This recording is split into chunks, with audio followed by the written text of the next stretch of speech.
Bonjour et bienvenue pour la Lectio Divina du premier mercredi de l'Avent. Antienne d'ouverture.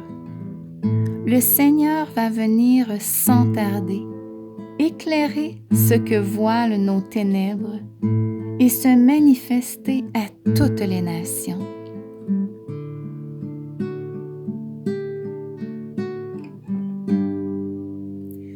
Lecture du livre du prophète Isaïe. En ce jour-là, le Seigneur de l'univers préparera pour tous les peuples sur sa montagne un festin de viande grasse et de vin capiteux, un festin de viande succulente et de vin décanté. Sur cette montagne, il fera disparaître le voile de deuil qui enveloppe tous les peuples et le linceul qui couvre toutes les nations. Il fera disparaître la mort pour toujours. Le Seigneur Dieu essuiera les larmes sur tous les visages, et par toute la terre, il effacera l'humiliation de son peuple. Le Seigneur a parlé. En ce jour-là, on dira, « Voici notre Dieu. En lui nous espérions, et il nous a sauvés. C'est lui le Seigneur. En lui nous espérions. Exultons, réjouissons-nous. Il nous a sauvés. Car la main du Seigneur reposera sur cette montagne. »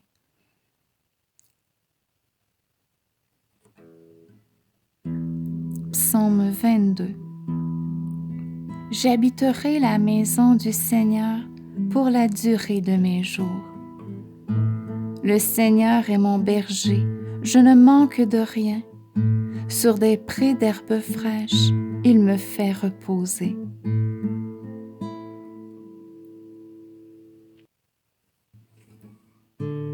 Il me mène vers les eaux tranquilles et me fait revivre. Il me conduit par le juste chemin pour l'honneur de son nom. Si je traverse les ravins de la mort, je ne crains aucun mal, car tu es avec moi. Ton bâton me guide et me rassure. Tu prépares la table pour moi devant mes ennemis. Tu répands le parfum sur ma tête. Ma coupe est débordante. Grâce et bonheur m'accompagnent tous les jours de ma vie. J'habiterai la maison du Seigneur pour la durée de mes jours.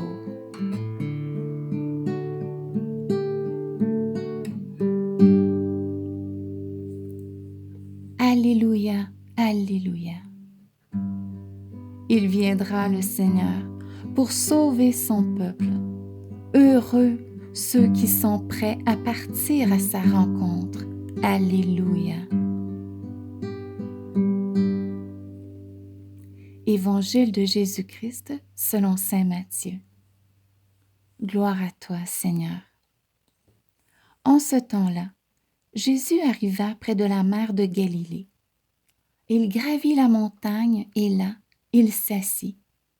De grandes foules s'approchèrent de lui, avec des boiteux, des aveugles, des estropiés, des muets, et beaucoup d'autres encore. On les déposa à ses pieds, et il les guérit. Alors, la foule était dans l'admiration, en voyant des muets qui parlaient, des estropiés rétablis, des boiteux qui marchaient, des aveugles qui voyaient, et ils rendirent gloire au Dieu d'Israël. Jésus appela ses disciples et leur dit, « Je suis saisi de compassion pour cette foule, car depuis 3 jours déjà, ils restent auprès de moi et ils n'ont rien à manger. Je ne veux pas les renvoyer à jeun, ils pourraient défaillir en chemin. » Les disciples lui dirent, « Où trouverons-nous dans un désert assez de pain pour rassasier une telle foule? » Jésus leur demanda, « Combien de pains avez-vous? » Ils dirent 7 et quelques petits poissons. Alors il ordonna à la foule de s'asseoir par terre. Il prit les 7 pains et les poissons.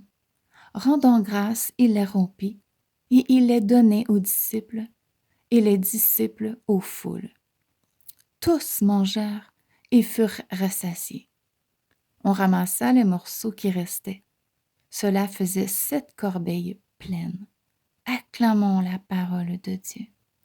Louange à toi, Seigneur Jésus.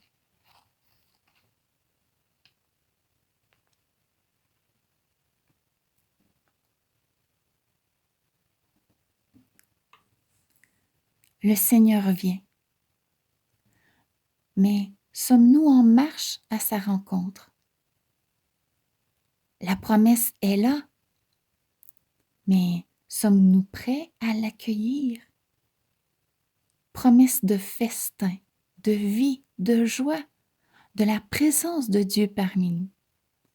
Les malades sont guéris, les affamés nourris. La nourriture du corps, le pain, le poisson, et la nourriture de l'âme, la parole de Dieu, sont multipliées en surabondance. Soulignons que la foule a accepté de jeûner 3 jours avant d'être nourrie par Jésus, parce qu'elle avait plus faim de la parole de Dieu que de pain. Seigneur, apprends-moi à accueillir cette abondance que tu désires me donner. Apprends-moi à aller à ta rencontre malgré les difficultés de la vie. Éclaire les secrets de mes ténèbres, mes peurs, mes manques de confiance en ta parole, afin que je puisse être purifié et digne de paraître debout devant toi à ton grand retour. Amen. Alléluia. Contemplons et adorons Jésus, guérissant et nourrissant la foule.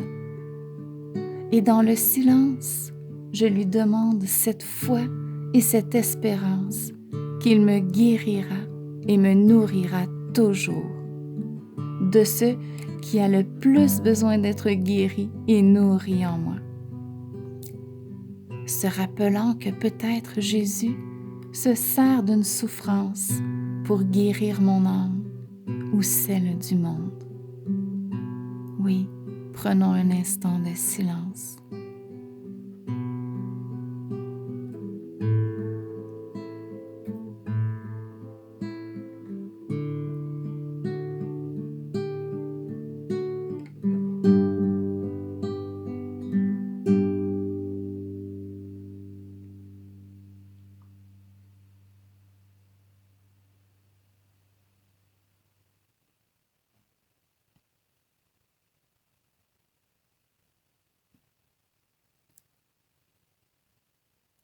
Rayonnons cette foi.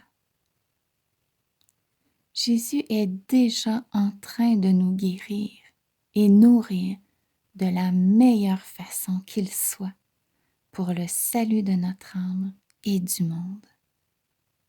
Et rayonnons cette espérance. Le festin de Dieu viendra. Croyons-y. Amen. Alléluia. Je vous souhaite une excellente journée et on se dit à demain.